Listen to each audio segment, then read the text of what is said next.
आइए हम लोग अवतल दर्पण के उपयोग के बारे में देखते हैं, कहाँ कहाँ इसका उपयोग होता है। जैसे देखिए, इसका पहला उपयोग या इसका उपयोग टॉर्च या सर्च लाइट तथा वाहन के अग्रदीप में होता है।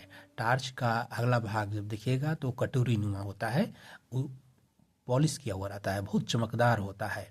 तो वहाँ पर वह अवतल दर्पण के रूप में, एक अवतल दर्पण की आकृति के रूप में होता है, तो वहाँ इसका इस्तेमाल होता है। जो गाड़ी का हेडलाइट होता है उसमें इसका इस्तेमाल होता है।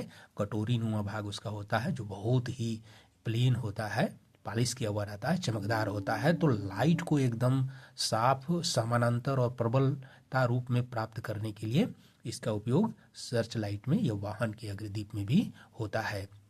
फिर देखिए, इसका उपयोग कहाँ होता है? सैलून में बाल कटवाने के लिए शेविंग दर्पण के रूप में।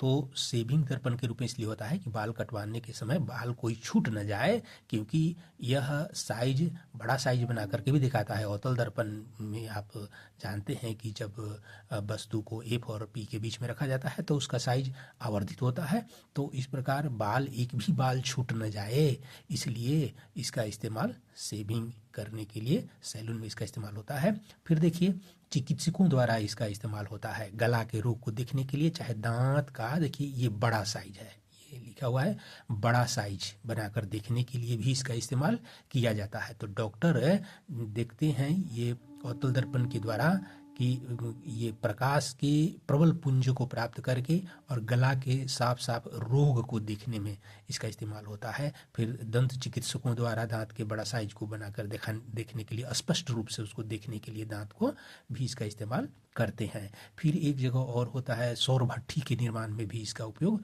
होता है। तो सौर भट्ठी में छोटे छोटे अवतल दर्पण का एक बड़ा ये जोगफल करके उसको छोटे छोटे जो अवतल दर्पण है उसको जोड़ करके बड़ा छतरी नुमा आकार का बनाया जाता है, जिससे कि ये जो सौर ऊर्जा होता है उसको केंद्रित करता है और 300 से 400 डिग्री सेंटीग्रेड ताप उत्पन्न करता है, जिससे कि धातुओं का निष्कर्षण वगैरह होता है, उस पर सहायता होता है। तो इसलिए अवतल दर्पण का उपयोग सौर भट्ठी में भी होता है। तो इस प्रकार हम देखते हैं कि अवतल दर्पण का उपयोग बहुत ही उपयोगी है, हमारे लिए महत्वपूर्ण भी होता है। तो यह है अवतल दर्पण के कुछ उपयोग। इसको अगर आप समझे होंगे तो वीडियो को लाइक कीजिए। धन्यवाद।